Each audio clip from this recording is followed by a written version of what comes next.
কয়েকদিন আগে আরজি কলেজের একজন ছাত্রী, সে ভবিষ্যৎ তার কি ছিল, তার বড় স্বপ্ন আমি ডাক্তার হব, আমি লেডি ডাক্তার হয়ে মায়েদের চিকিৎসা করব, পরিবেশ কি বলে বাবাদের চিকিৎসা করব, ভারতীয়দের চিকিৎসা করব। আজকে সেই বোনটার স্বপ্ন চুরমার হলো। শুধু চুরমার নয়, কিছু দরিন্দা তাদেরকে ছিঁড়ে টুকরো টুকরো করেছে, তার ইজ্জত আবরুকে লণ্ঠন করেছে। আজও কোনো বিচার হচ্ছে? এ বিচার হবার নয়। আমি আনিস খানের বাড়িতে দাঁড়িয়ে বলেছিলাম বিচার পাবে না। আজকে আমারও মনে হয়, আমার শুধু নয় 95% ভারতীয়কে জিজ্ঞেস করো, তাদেরও মনে হয় আমাদের এই বোনটা আরজি কলেজের যে মেডিকেল কলেজের ছাত্রী, আমার এই বোনও মনে হয় বিচার পাবে না। কেন? আমরা ভারতীয়, আমাদের বিচার, আমাদের উপরে যারা জুলুম করবে তাদের বিচার হয় না। আমার দেশের সেজে দেশের মধ্যে একদল মানুষ ঢুকে গেছে যারা আদৌ ভারতীয় নয়, তাদের মধ্যে ভারতের প্রেম ভালোবাসা কিছুই নাই। ভারতীয় তো সেই ব্যক্তিটা যে প্রতিটা কদম ফেলার আগে, কাজ করার আগে সংবিধানকে প্রাধান্য দেবে। যে সংবিধানকে মানে না সে কখনো ভারতীয় হতে পারে না। কেন? আমার দেশের মূল হলো সংবিধান। সে যত বড় লাট্টা হোক আর যেই হোক, কোন ধর্ম থেকে বিলং করছো ওটা আমার জানার প্রশ্ন নয়। তুমি যদি ভারতীয় হও, তোমার মূল কথা হবে আমার দেশের সংবিধান। আমি গর্বিত, আমার ইসলাম, আমার ধর্ম আমাকে শিখিয়েছে, তাই বুক ঠুকে বলতে পারছি, আমরা যারা সংবিধানকে মানি না তারা ভারতীয় হতে পারে না। কিন্তু আজকে এই জায়গাগুলো আমাদের খেয়াল করা দরকার। আজকে পুলিশ পিটিয়ে মেরে দিচ্ছে। কোথায় যাচ্ছে দেশ? আইন ব্যবস্থা কোথায়? ডক্টর বাবা সাহেব আম্বেদকর একটা সংবিধান দিয়েছে এই দেশকে চালাবার জন্য, গাইড বুক।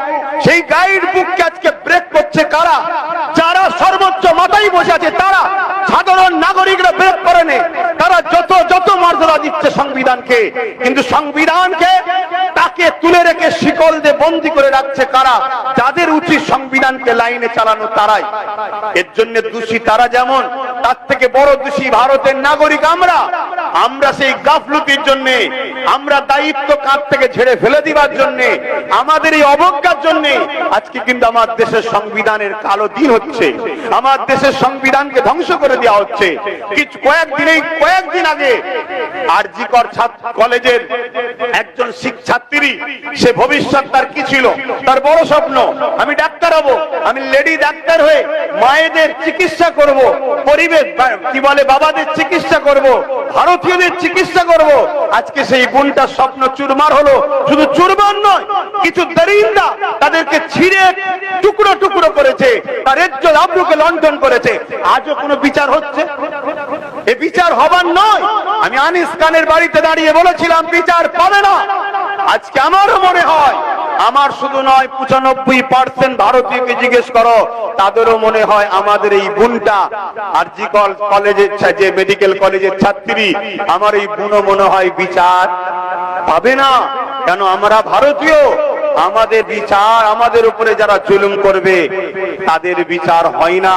আমার দেশের সেজে দেশের মধ্যে একদল মানুষ ঢুকে গেছে যারা আদৌ ভারতীয় নয়, তাদের মধ্যে ভারতের প্রেম ভালোবাসা কিছুই নাই। ভারতীয় তো সেই ব্যক্তিটা যে প্রতিটা কদম ফেলার আগে, কাজ করার আগে সংবিধানকে প্রাধান্য দেবে। যে সংবিধানকে মানে না সে কখনো ভারতীয় হতে পারে না। কেন? আমার দেশের মূল হলো সংবিধান। সে যত বড় লাট্টা হোক আর যেই হোক, কোন ধর্ম থেকে বিলং করছো ওটা আমার জানার প্রশ্ন নয়। তুমি যদি ভারতীয় হও, তোমার মূল কথা হবে আমার দেশের সংবিধান। আমি গর্বিত, আমার ইসলাম, আমার ধর্ম আমাকে শিখিয়েছে, তাই বুক ঠুকে বলতে পারছি, আমরা যারা সংবিধানকে মানি না তারা ভারতীয় হতে পারে না। কিন্তু আজকে এই জায়গাগুলো আমাদের খেয়াল করা দরকার। আজকে কিছু বক্তা বক্তব্য দিচ্ছে, এমন উস্কানিমূলক বক্তব্য দিচ্ছে, আমার ভারতের বা আমার বাংলার শান্তির যে ভৌগোলিক পরিস্থিতি আছে এটাকে শান্ত করতে চাইছে। পিটি থাকতে পেরেছিল যতদিন বলেছিল এনফিল্ড রাইফেলের টুটার মধ্যে, এনফিল্ড রাইফেল যে ছিল তার টুটার মধ্যে মুসলিম এলাকায় যে বলেছে ওতে শরীরের চর্বি দিয়ে আছে, ওই টুটাটাকে মুখ দিয়ে ছিঁড়ে তারপরে সেটাকে ইউজ করতে হতো। মুসলমান শুকরকে খাওয়া বা স্পর্শ করাকে হারাম জানে। ঠিক আমার অমুসলিম ভাই, হিন্দু ভাইদের পাড়ায় যে বলতো এনফিল্ড রাইফেল 2টাতে গরুর চর্বি দিয়ে আছে। কেন বলতো ব্রিটিশরা এই খবরটা?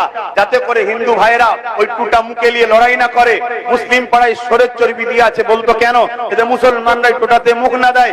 এরা দুজন যতদিন বিভাজনে থাকবে ততদিন দেশের হুকুমত করা যাবে। আজও সেই বিভাজন তৈরি করার ষড়যন্ত্র চলছে। কেন? যতদিন আমরা দু ভাই ঝগড়া করব ততদিন আমাদের বাড়িতে সবাই রাজ করতে পারবে। এই জায়গায় আমাদের দু ভাইকে ভাবা দরকার যে আমার দেশটা ধ্বংস যাচ্ছে।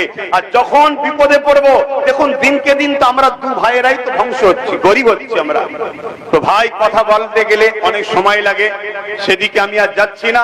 আমি সংক্ষেপ করছি, আপনাদের কাছে অনুরোধ করব এই মহান দিনটায় আসুন আমাদের যার যেখানে যেভাবে ক্ষমতা আছে, যেভাবে প্রচারের মাধ্যম আছে, আমরা একে অপরকে প্রচার করি আমার দেশের সার্বভৌমত্বকে নিরাপদে রাখার জন্য, আমার দেশবাসী যারা সম্প্রীতিতে ভ্রাতৃত্বে বসবাস করতে পারি তার জন্য একে অপরের মেসেজ ছড়ান।